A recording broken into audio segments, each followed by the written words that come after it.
ধন্যবাদ voice for reforms এবং policy exchange আজকের এই অনুষ্ঠান আয়োজন করার জন্য। আমি বেসিক্যালি আছি ইনস্টিটিউট ফর এনার্জি ইকোনমিক্স, এটা US base think tank. So এখানে আমরা আসলে অ্যানালাইসিস করি এনার্জি সিস্টেমগুলো, এবং মোর পার্টিকুলারলি আমরা যেটা দেখি সেটা হচ্ছে যে কীভাবে ডাইভার্স এবং ক্লিন এনার্জি ট্রানজিশন করা যায় গ্লোবালি। এখন আমাদের যে পরিস্থিতি সেটা উনি অলরেডি বলেছেন, কতটুকু আমাদের আমদানি করতে হয় সেই দিকে যাচ্ছি না। আবার আমজাদ ভাই বলেছেন আমাদের কত বিল দিতে হয়, সেটা ক্লোজ টু $20 বিলিয়ন প্রতি বছর আমাদেরকে জ্বালানি এবং বিদ্যুৎ যেটা আমরা ভারত থেকে আমদানি করি সব কিছু মিলালে এই ফিগারটা $20 বিলিয়ন। এখন তার আগে আমাদের এখনকার বিদ্যুতের চাহিদার পরিস্থিতি সেটা হচ্ছে যে 11 তারিখে 14,856 মেগাওয়াট আমাদের উৎপাদন হয়েছে, আর ওই দিন আমাদের চাহিদা ছিল 14,900 মেগাওয়াটের মতো, এবং যেটা আমরা একই সময় গত বছরের সাথে যদি তুলনা করি তাহলে অলরেডি 3, 4 বা 5% বেশি বিদ্যুতের চাহিদা। এবং তার আগের বছরের সাথে যদি তুলনা করা হয় দেখা যায় যে গত বছর যেটা হয়েছে টেম্পারেচার কম ছিল, প্রায় 4 ডিগ্রির মতো এপ্রিল মাসে, এবং মে মাসে নর্মাল সময়ের চেয়ে 62% বেশি বৃষ্টি হয় গত বছর, যে কারণে আসলে আমরা লোডশেডিং বা এই ধরনের সমস্যা খুব একটা ফেস করিনি, এনভায়রনমেন্ট মাচ বেটার ছিল। কিন্তু এখন আমরা এবছর যেটা দেখতে পাচ্ছি অলরেডি টেম্পারেচার এবং সব কিছু, বৃষ্টি হয়েছে যদিও গত কয়েকদিনের ভিতরে 1-2 বার, কিন্তু তারপর ওভারঅল দেখা যাচ্ছে আমাদের চাহিদাটা বেড়ে গেছে। এমন একটা সময় আমাদের এই global disruption, so global disruption effect উনি ট্রান্সমিশন চ্যানেলের কথা বলেছেন, বাট আমাদের ওভারঅল যেটা হয় ম্যাসিভ কোনো ডিসরাপশনের প্রয়োজন হয় না, একদম স্লাইটেস্ট কোনো কিছু হলেই সেটার ইম্প্যাক্ট পড়ে। কারণ হচ্ছে যে আমাদের প্রাথমিক জ্বালানির 62% মতো আমরা আমদানি উপর নির্ভর করি, এবং সেটা এলএনজি হোক তেল হোক যেখানেই হোক না কেন সেটা সরাসরি আমাদের ইফেক্ট ফেলে। এখন আমাদের যে এলএনজি প্রাইস বা যেটা আমরা দেখতে পাচ্ছি, গভর্নমেন্ট এ পর্যন্ত 5টা স্পট মার্কেট থেকে কিনেছে 20.76 থেকে $28.28 পার MMBTU। এখন সেটা যদি বাদও দেই, এপ্রিল মে এবং জুন 3 মাসের কথা যদি চিন্তা করি এবং গত বছরের একই সময়ের সাথে যদি চিন্তা করি, তাহলে এই সময় আমরা 77 বিলিয়ন কিউবিক ফিট আমরা এলএনজি আমদানি করেছি এপ্রিল মে জুন, কারণ এটা তো আমাদের পিক টাইম সামারের মেটানোর জন্য।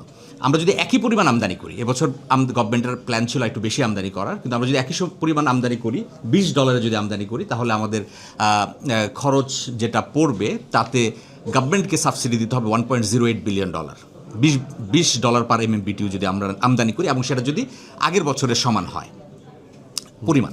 আর সেটা যদি $25 হয় তাহলে এটা $1.44 বিলিয়ন মতো গভর্নমেন্টকে সাবসিডি দিতে হবে। সে অর্থাৎ প্রতি কিউবিক মিটারে 60 টাকার উপর থেকে 80 টাকার উপর পর্যন্ত প্রতি ইউনিটে গভর্নমেন্টের এক্সট্রা খরচ। এটা হচ্ছে জ্বালানির উপর ইম্প্যাক্ট, মানে এলএনজির কারণে। আরেকটা বিষয় হচ্ছে যে কস্টটা কিন্তু আমরা পাস থ্রু হয় না আমাদের, কারণ আমাদের পাওয়ার সেক্টরের গ্যাসের দামটা কিন্তু সেই $14.75 ফিক্স করা, কিন্তু গভর্নমেন্টকে এটা কাভার করতে হবে। তেলের দাম যদি চিন্তা করি, উনি বলেছেন অলরেডি এটা 28শে ফেব্রুয়ারি থেকে গতকাল বা আজকে পর্যন্ত সেটা 40% বেড়েছে, ব্রেন্ট ক্রুডের প্রাইস যেটা আমরা বলছি। যদি আমরা এখন আমাদের তেলের কন্ট্রিবিউশন চিন্তা করি, তেলের কন্ট্রিবিউশন অলরেডি বেড়ে গেছে। 11 তারিখের যে হিসাব দেখলাম, রাত 9টায় যখন আমাদের 14,856 মেগাওয়াট জেনারেট হয়, তখন অলরেডি ওই মুহূর্তে, মানে রাত 9টার ওই সময় 20% উপর তেলের ব্যবহার হয়েছে ওই মুহূর্তে।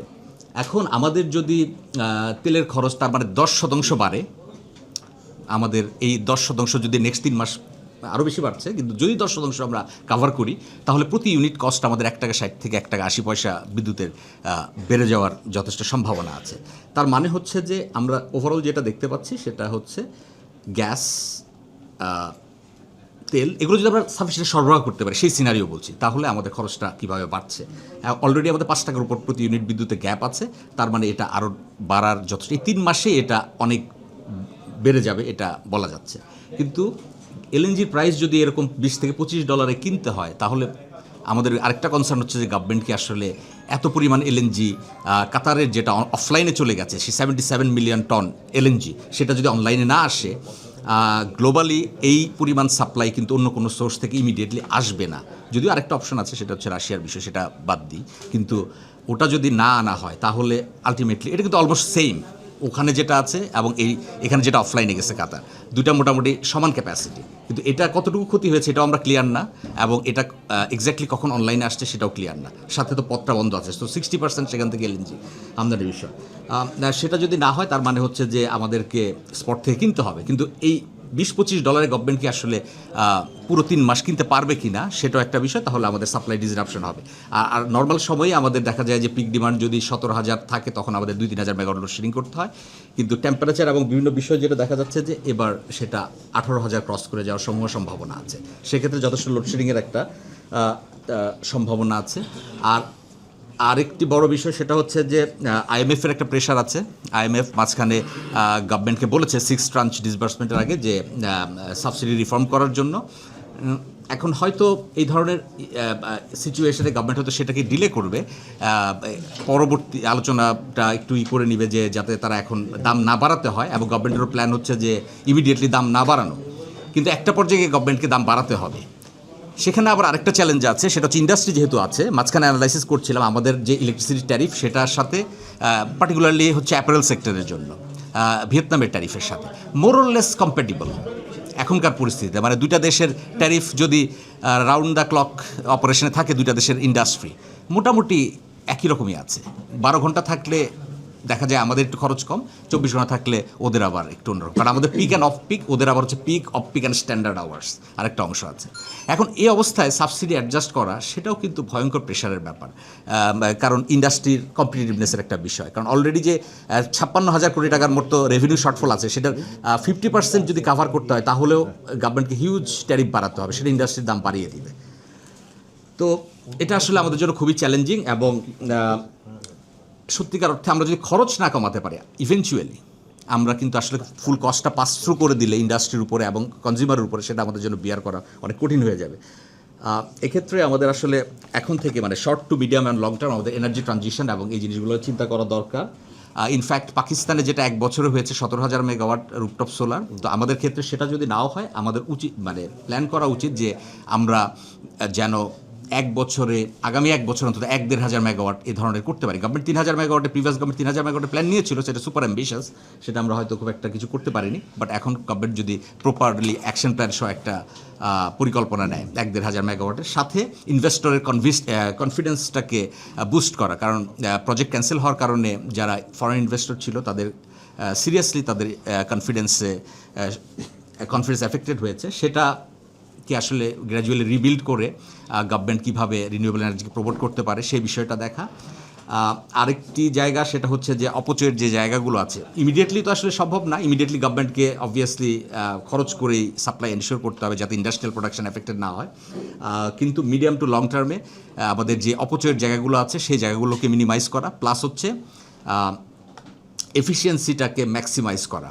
ইন্ডাস্ট্রিতে অনেক এফিসিয়েন্সি ইম্প্রুভমেন্ট হয়েছে গত 1 দশকে, বাট স্টিল আনট্যাপড অনেক পটেনশিয়াল আছে। ইভেন অনেক ইন্ডাস্ট্রিতে ক্যাপটিভ জেনারেটরে ইনএফিসিয়েন্ট হয়েছে, অনেক ইন্ডাস্ট্রি সুপার গুড, তারা highly efficient 80-85% because of waste heat recovery এবং জ্যাকেট কুলিং ওয়াটার তারা ব্যবহার করছে, সেক্ষেত্রে 80% পর্যন্ত এফিসিয়েন্সি আছে ক্যাপটিভ জেনারেটর, কিন্তু অনেক ইন্ডাস্ট্রিতেই সেটা খুবই খারাপ অবস্থায় আছে। এই জায়গাগুলোকে আসলে গ্র্যাজুয়ালি ইমপ্রুভ করতে হবে, এবং আমাদের গ্যাস সেক্টরে যে ট্রান্সমিশন ডিস্ট্রিবিউশন লসে হিউজ পরিমাণ গ্যাস অপচয় হয়, এবং ইনফ্যাক্ট সেটা যদি বিবেচনায় করা হয় 3 মাসের কথা যে এলএনজির কথা বললাম, ঠিক সমপরিমাণ গ্যাস কিন্তু গ্যাস সেক্টরে সিস্টেম লস হয় সারা বছরে, মোর দেন 70 বিলিয়ন কিউবিক ফিট। তো এই জায়গাগুলো আসলে আমাদের গ্র্যাজুয়ালি ওভারকাম করা প্রয়োজন। আরেকটি জায়গা সেটা হচ্ছে যে নিজস্ব গ্যাসও এক্সপ্লোর করা, নিজস্ব গ্যাসের উৎপাদনও বাড়ানো, যাতে আমাদের গ্র্যাজুয়ালি এলএনজি, কারণ এলএনজির সাথে আমাদের সম্পর্কটা অত্যন্ত স্বল্প সময়ের, 2018 অগাস্ট থেকে, কিন্তু ভেরি টার্বুলেন্ট এই সম্পর্ক। সো এই সম্পর্কটা মনে হয় আসলে আমাদের জন্য ভবিষ্যতে খুব কঠিন হবে। কাজে এটাকে কিভাবে আমরা মিনিমাইজ করতে পারি হাইলি ভোলাটাইল এই সম্পর্কটাকে, সেটা গভর্নমেন্টের দেখা জরুরি। এটাই, বাট রিনিউয়েবল এনার্জি মানে ক্লিন এনার্জি ট্রানজিশনটা আমাদের জন্য অত্যন্ত জরুরি। ধন্যবাদ।